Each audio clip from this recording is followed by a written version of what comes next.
All right, good evening, everybody. This is my Yapping KarQ Archives channel, and I'm going to talk about the role passive quick play hacked event that's been happening for the past today and tomorrow, where each of the roles have specific role passives. Now, I'm going to cover what I think is the best passive for every hero for the next day, depending on how useful that is. Then I'm going to give you some of my thoughts on the idea of this event and then some feedback I have for the system.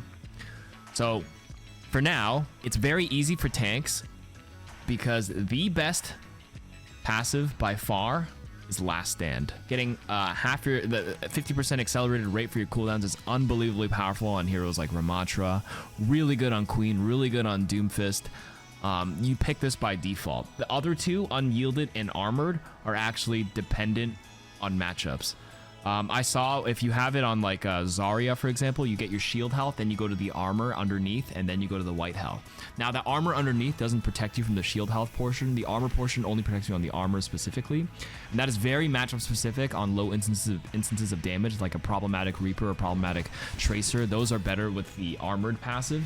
But by far, you just take Last Stand on everybody and then swap to armored as needed, or Unyielding as needed if they run 2 or more CC heroes.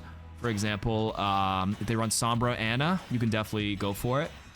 Depending on the hero you play too, it's much better on heroes like Wrecking Ball and Roadhog to take Unyielding.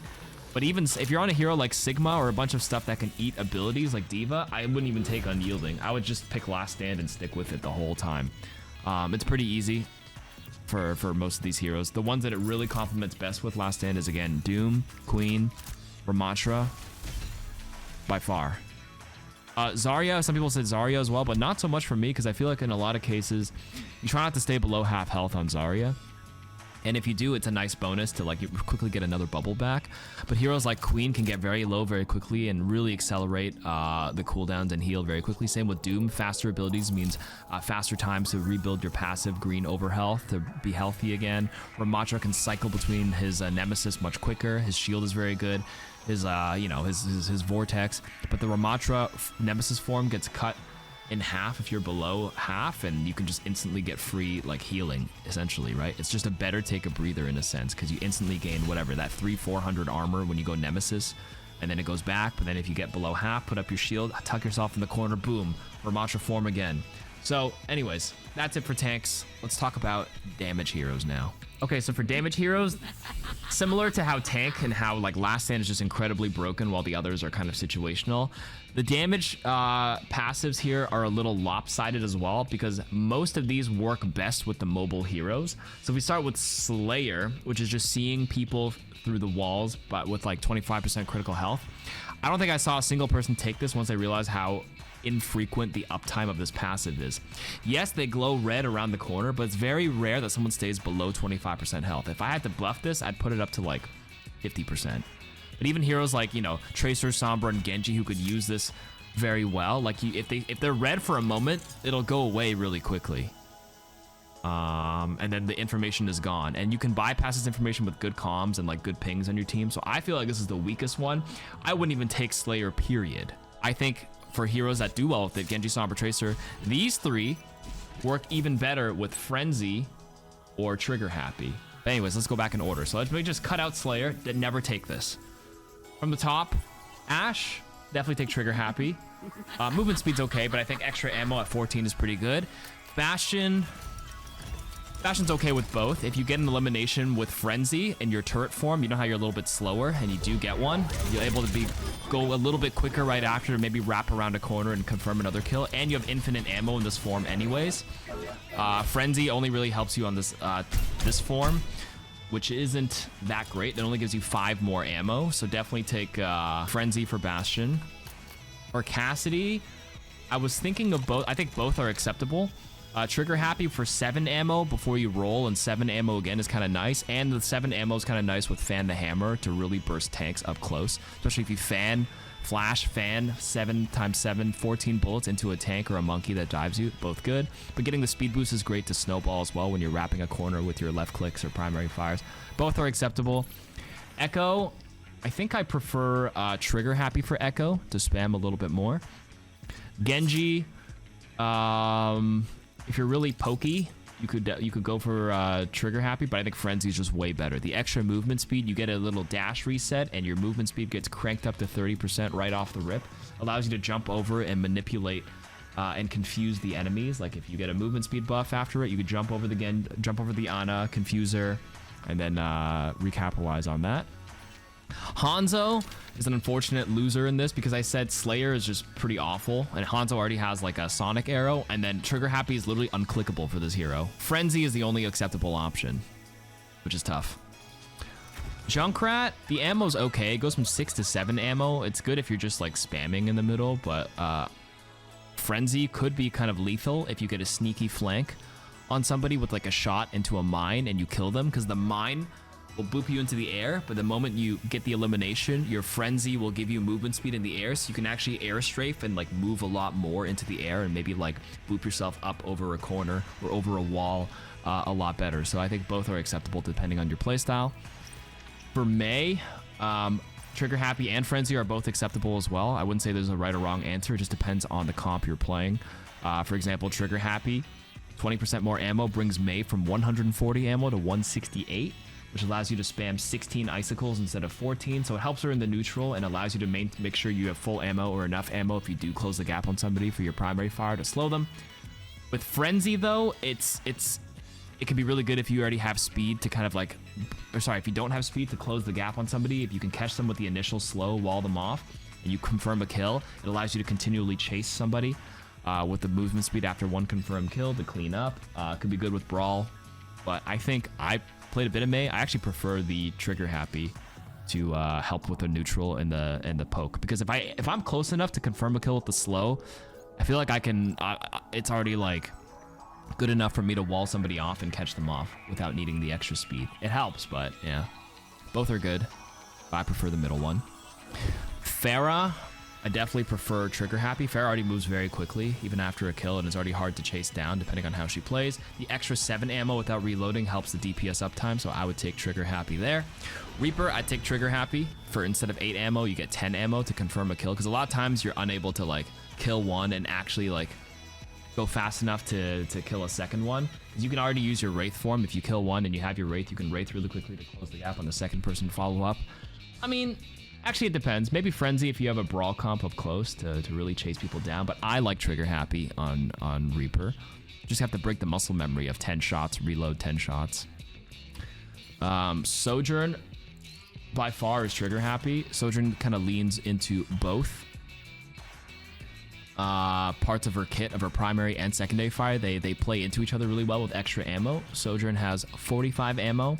Trigger Happy puts her at 54, which allows you to spam your SMG a little bit longer to hopefully, you know, sometimes if you empty the previous clip at 45, you end up at like 80 energy, but that extra 9 ammo helps ensure you bump it up to 100 before you fire. So I really like Trigger Happy on Sojourn. The speed is a little redundant. For Soldier, he already has a sprint, so I take Trigger Happy on Soldier. 30 ammo. Like, heroes with a bigger ammo pool benefit a lot more from Trigger Happy because it's a blanket 20%. 20% means more for these heroes.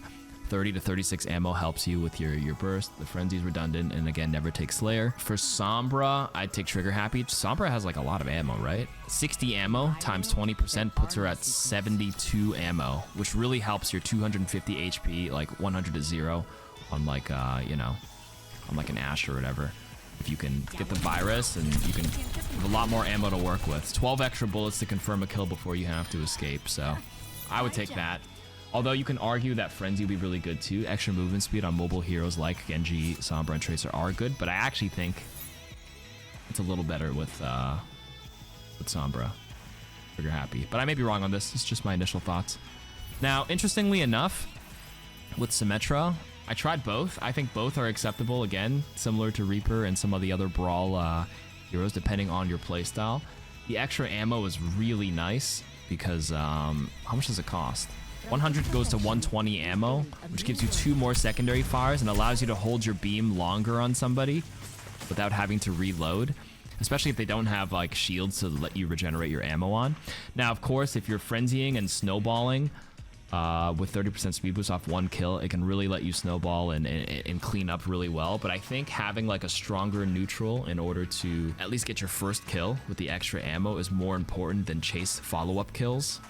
But that's just me. Sometimes you could just tag somebody with a turret and then just get the movement speed 2 close down. So they're both acceptable. Torbjorn, I played with Trigger Happy earlier. I actually didn't like it that much, believe it or not. 18 ammo to 22 ammo, it's whatever, because a lot of times I never even fire all 18 Cheetos before I just randomly reload. Like I found myself just reloading at 15, 17, like 14 ammo. Very rarely did I have to empty all 22 before I got to use it. So I think having Frenzy would be a little better, and then it can help you, you know, swap to this. If you don't have overload, you can swap to your shotgun and actually like mess with them a little more and even chase them with the hammer a bit better. I think Frenzy's a little better. Tracer's the hot topic because she could use all 3. But I think Slayer is, again, the weakest one. It's just info that, like, you don't really need, I think. Because there's not even that many variables. There's 5 heroes. It's pretty easy to ping. Pretty easy to get around. It can be nice, but I just think having, after playing it a little bit, I mean, Tracer has blinks, which helps with her movement anyways. Movement speed is great. But I think Trigger Happy from 40 to 48 ammo to help ensure you confirm the kill before a recall. Like emptying all 48 bullets into a melee, into a recall, and confirming that kill with that extra sliver of HP feels more important to me than potentially already getting the kill and then getting more movement speed. I think if you're like a Tracer god, where you're always consistent with your 40 ammo, then you can use the movement speed a bit more to continually snowball and clean up. But if you're an average Joe like me, and that's the majority of Overwatch players, you should probably take Trigger Happy. Venture, I think Frenzy is actually better for Venture. This is 7 ammo, or 8 ammo is plenty to do what you need to do, and then Venture reloads when they burrow anyways, so your rotation doesn't really rely too much on the ammo, because you should have enough, and it should be it would be a lot better to probably complement it with movement speed if you can confirm somebody, especially because you're such a bursty hero and where you can just randomly 250 to 0 somebody, and then instead of having to burrow as a panic button immediately, you just use your natural movement speed. So yeah, I would go for that one. And then for Widowmaker, I'd probably go with Trigger Happy. Extra ammo, 35 to 42. Shoot more without having to reload. And when somebody jumps you, you can SMG them for a lot longer. A lot of times I'd like randomly SMG somebody really close who gets in my face. And having those extra bullets would be very useful there. So I take that. Movement speed's pretty useless on Widow because like after you get a kill, you're probably still planting up in the sniper spot without doing much. And then Slayer, I mean, if they're low behind a corner, are they really going to peek? Probably not, so that's useless there. So that's it for the DPS ones. Last bit is supports. All right, for Ana, okay, the thing with supports is that Resourceful is probably best for most of the support heroes in the game. Resourceful is great for most heroes. I would argue the supports are great. A lot of these can be useful in different situations though, but I would take for Ana, Resourceful for a majority of the game, for sure, right? 20% cooldown reduction on big impactful abilities like Nade, like Sleep. That 12-second Nade turns to 10 seconds, that 15-second Sleep turns to 12 seconds. So you just have way more uptime on big important abilities like that, but you can randomly switch to Swift Save because for a specific play, if you specifically get like Nano Boost, right, and you die after you have Nano and then you're coming back for like a final fight or something, being able to just swap to Swift Save and then nanoing a tank when they're getting low heals them more. Like let's say your Reinhardt at 750 HP goes down to like 200 HP. The Nano Boost normally heals 250 instantly, but now because you have Swift Save on, it'll heal them 375. So if you randomly chuck a nade, heal into a nade or something onto a teammate, boom, you heal like 600 HP instantly, which is crazy. So there's burst potential. So I would take Resourceful for Ana majority of the time, situationally swap to Swift Save, and even more rarely situationally swap to Close Call, but I would almost never do that because, I mean, what do you really... The movement speed is nice, but, like, not really. If you're getting low, you probably nade yourself and you go above the half HP threshold to help fight off the Tracers and the flankers. Baptiste also take Resourceful, right? Both cooldowns are very long. Lamp is 25 seconds. Regen field is 15, goes down, and then if you take 20% cooldown off, it goes 20-second lamp, 12-second regen burst. That's incredibly powerful for BAP. I don't even think there's a situation where I'd ever swap the Swift Save or Close Call, so just Resourceful all the way through. Brig, some people were saying they really like the speed with Brig when you're less than half health. I can see that being the case. If you get below half, you get to hold your shield up and you have really fast movement speed temporarily, but I think the amount of uptime and the amount of like snowballing impact you have from resourceful is way better than close call. 20% cooldown off your whip shots brings us down to like what, 3.8 what is it, a 4-second cooldown, 5-second cooldown. It brings you have higher frequency of whip shots, higher frequency of shield bashes, and higher frequency of your health packs, repair packs. Yes, if you manage your packs well, you shouldn't, you know, lose them. You should always have a few, but the fact that you can have them up at a 20% increased uptime is just better overall. Your inspire will be up more often because of whip shot. I think resourceful is still best, BIS, best in slot for Brig. Illari is the first one where I'd actually take swift save. Resourceful, not so important on Illari. Your cooldown stays up for a long time, and it's on like a 14-second cooldown if it's there. Outburst is very situational to escape, so you only have 2 cooldown abilities that don't even need to be used that often. But for Illari, swift save is incredibly potent because Illari has one of the highest HP per second healing bursts in the game, 115 heal per second.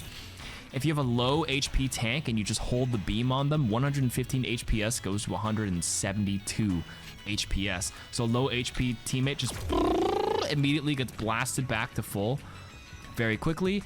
The healing pylon is buffed for teammates where it heals 40 HP per second for teammates, and it always targets the lowest HP teammate. And this swift save affects the pylon as well.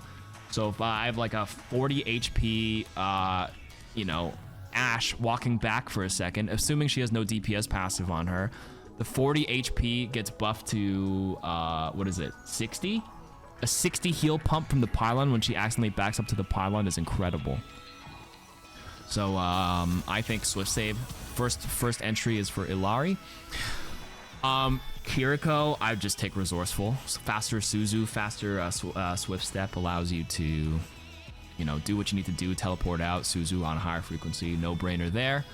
Lifeweaver, you can argue for 2 of them. You can go for resourceful for better, faster life grips because it's a very long cooldown and pedal platforms.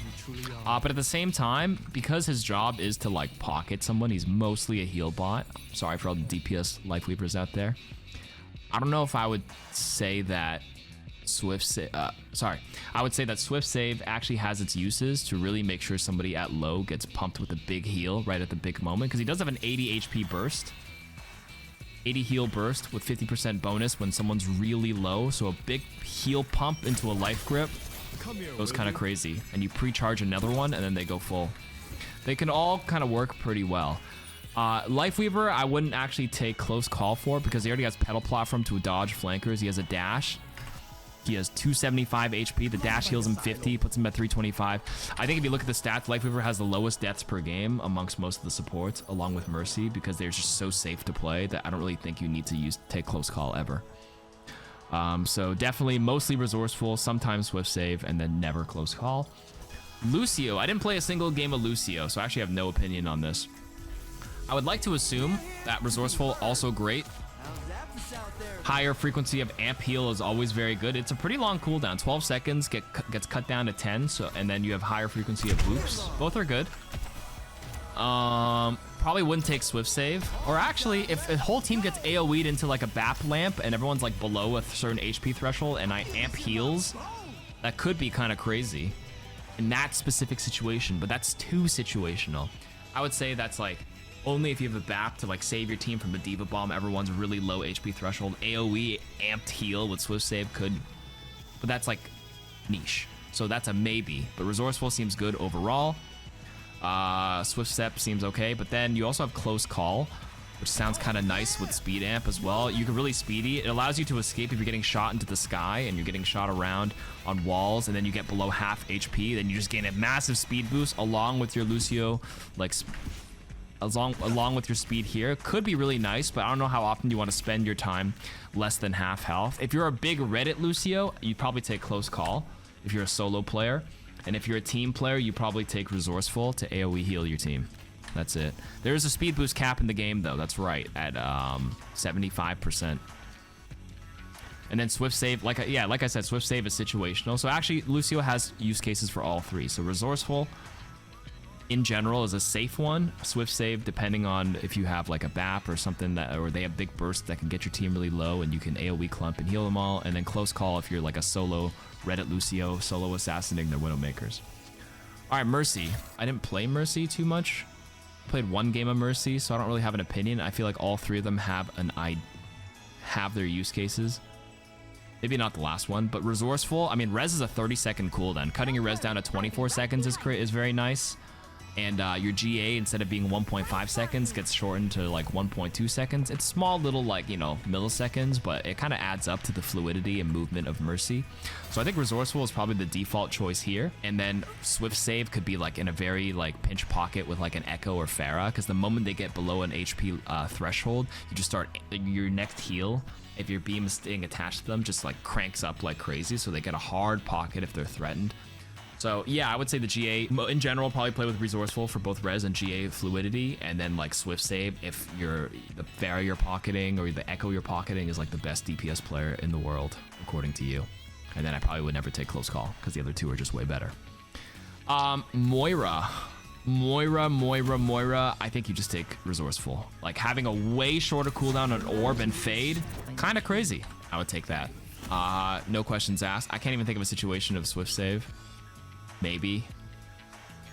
Nah. Close Call? Nah. Just take Resourceful. That's it. And then for Zenyatta, this is the one you don't take Resourceful on because his orbs don't have a cooldown. Now, there's a question of whether Discord Orb, you can lower the application of Discord, because you see when I like apply Discord, there's that little like red, that little like you can't re-Discord them icon right below them. Like right there. I know my little UI thing is blocking it, but you can argue Resourceful can like shorten that cooldown so you can re-Discord the same person, but I just think it's not worth it. I'd probably take Swift Save to orb like a Tracer or like a Pharah in the air. If they ever get low, the orb healing just cranks up naturally. You don't even have to do anything. That's A, if you're pocketing someone and there's no flankers on the enemy team. And you're just, you know, poking from a safe distance, Bap Sig Mirror, Bap Sig Zen, and like long range snipers. But if they have a flanker, I'd probably take Close Call. The only Close Call take for 50% movement speed when below half health. If I'm dueling a Tracer and I just get cranked below half and a Sombra's flanking me, I get some big burst of movement and I can actually like use my movement and strafe to help minimize some of the bullets they shoot. And it's the defensive option. So yeah, two options there depending on the matchup. So those are what I would take for the passives. Now, moving on from that, I have a couple bits of feedback on what I would do. So let's give my initial thoughts first. So after 3-4 hours of playing this, my initial thoughts is that the concept itself is actually really nice. I enjoy this. I'm a chronically, disgustingly addicted to TFT player, so I love the idea of picking augment depending on how the game is going. So picking passives is a nice concept. And it can help bridge the gap between like your weaknesses and your strengths. You can really accelerate your strengths, like resourcefulness, like resourceful for supports for like Ana, but also like help buff up your weakness, like Zen. His mobility is bad, so you can take Close Call in that situation. Now that being said, this is their first iteration, so it's evidently not balanced. So my feedback is like some of these are very obviously not very good, especially when they're just like generic role passives that have to be applied for all the roles, right? Again, like Hanzo's trigger happy is just unclickable.